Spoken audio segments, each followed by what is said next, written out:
but I think that our family's all like, I just think that. Anyway, so it ended up being fine. So I'm like, you know, it doesn't actually sometimes happen. I didn't even know what she was. Good morning everybody and welcome to the itinerary here for our journey across Lake Manapouri to West Arm. My name's Mark, I'm going to be your skipper. Down below there in the galley area there you'll be able to catch up with Joss, Tim and Robbie's on board also. Just as we make our way to the harbour here, we do have a safety message. You hear 7 short and 1 long blast. You'll have to wait for further instructions from this.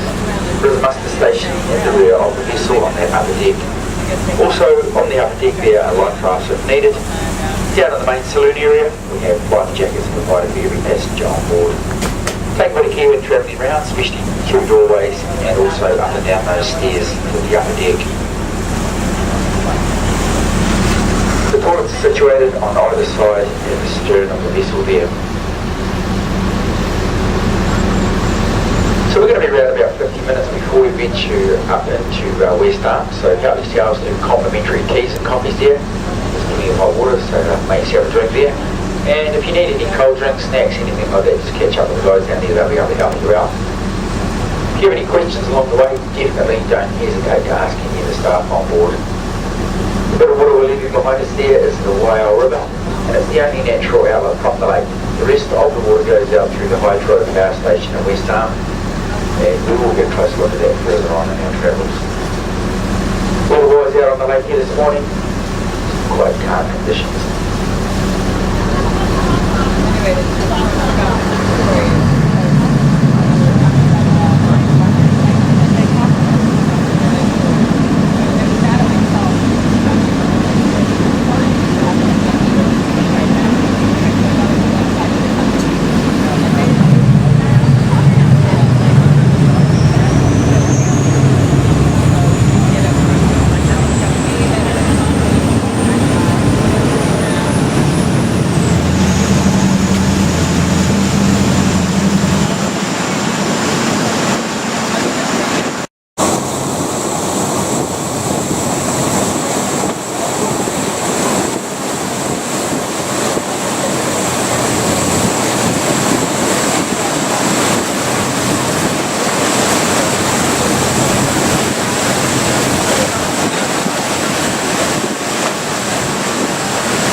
Just on our left here we're just round at the starting point, so now we're heading out into the main body of Lake Manapouri here. This is the first part of Lake that we're stepping across. It's got a shoreline of about 150 kilometres. So this is the lake here that is 33 islands. The largest is Wilmot Island, and it's actually the largest island that is here on the Lake Manapouri. Over to the right, we're looking across the mountains. Hey, there's quite a well-known wood that is building around across Lake Manapouri, down now and back around. To the left of the hunter, we can't cross through the copses at the moment, sort of cloud up here. But through the west month, there's now still got snow on them, which is far away. And the snow sort of seals at about the bushline here, which is around about 900 metres. In the middle of winter, June, after it's gone for a few days. And it never gets cold enough to freeze the lake over.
produce 700 megawatts of power.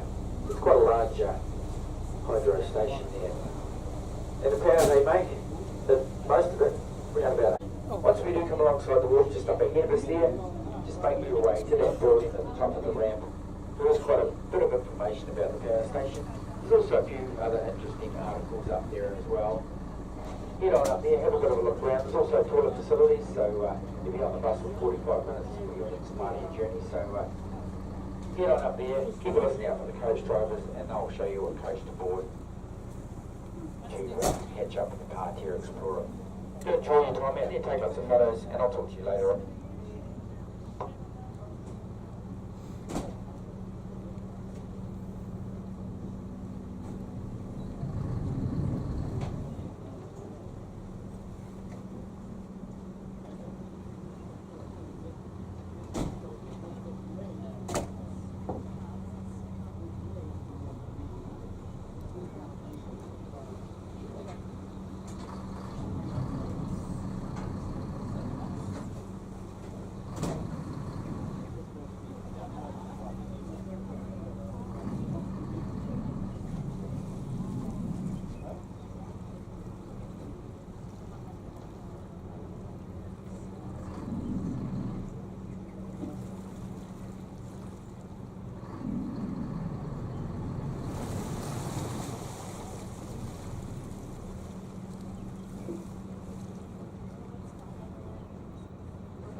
Good stuff.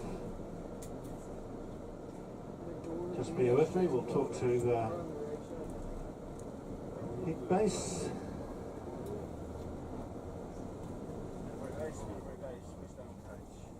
That's a result of the cloud and the humidity, the fog and so forth. This is very Fiordland, guys.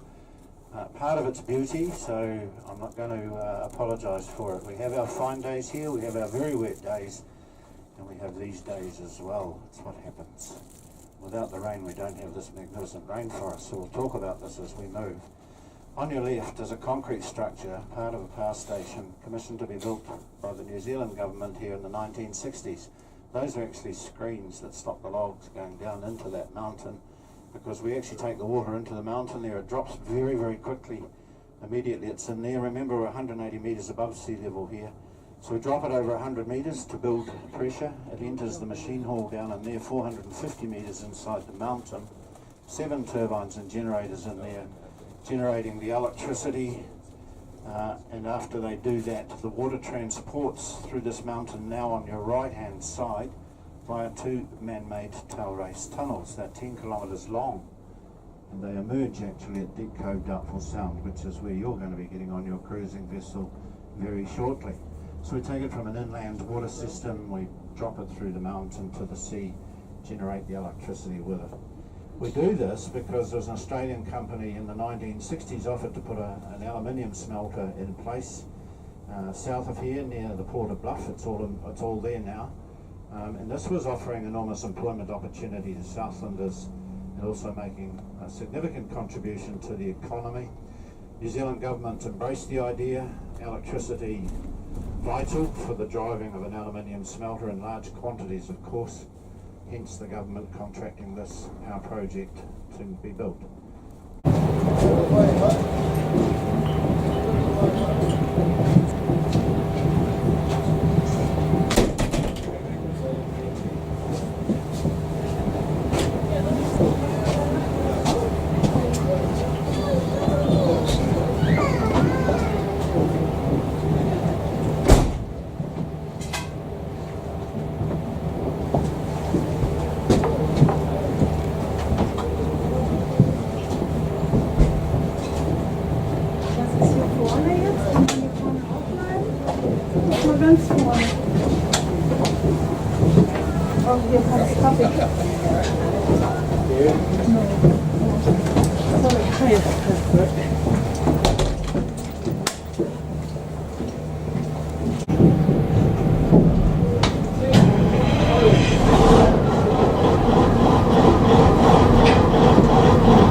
Welcome to Doubtful Sound. So very shortly we're putting on a safety video. It's really important that you just listen up for the next couple of minutes. So for those of you that are in the cabins, there's screens all around, and for those of you that are outside, that's fine. Just listen up carefully for the next couple of minutes. We'll get back to you shortly.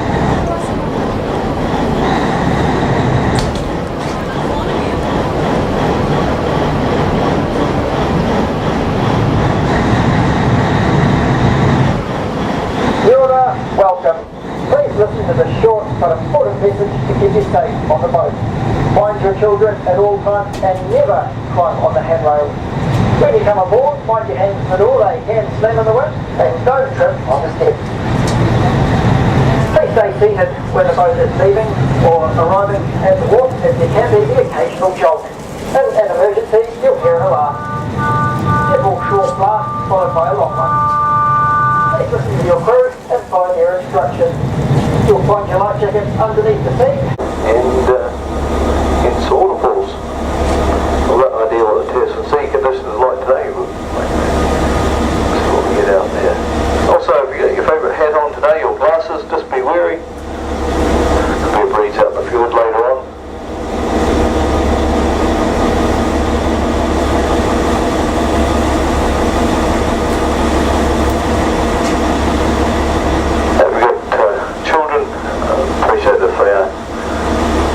Outside, so once again watch those favourite hats as we increase speed out on the fjord.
So there is definitely something quite rare up ahead of us, that it has to be blue sky and sunshine, so you might be able to catch a glimpse of it just up ahead before the Ja, wel net rustig. Dat is ziemlich geil. Ja, klar. Weil die Wolken von hier fahren, Sache.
So there's 14 fjords in total, and we're in the second largest fjord, about 40 kilometres long, and we're actually in the deepest of the fjord. So just up on our left-hand side, quite exposed areas, where the deepest spot is 435 metres deep in the fjord.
seafood, and also Wanamu found in the northern part of Fiordland, the greenstone. So these are the two main reasons. But one story tells of a lost tribe.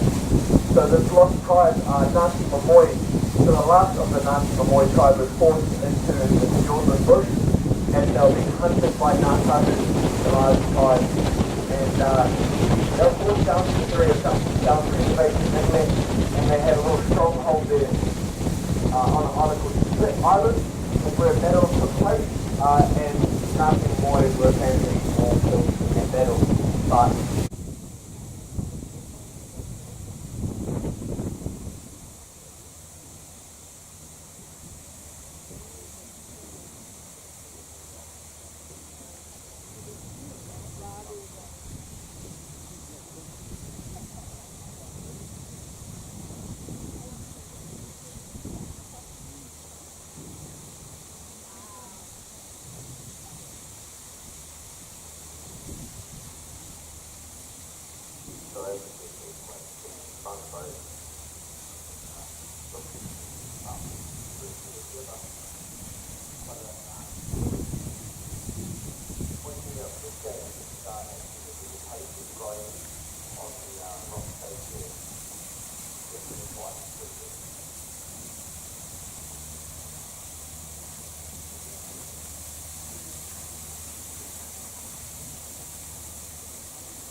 the last moose was claimed in 1952, and then from this is where it becomes a mystery.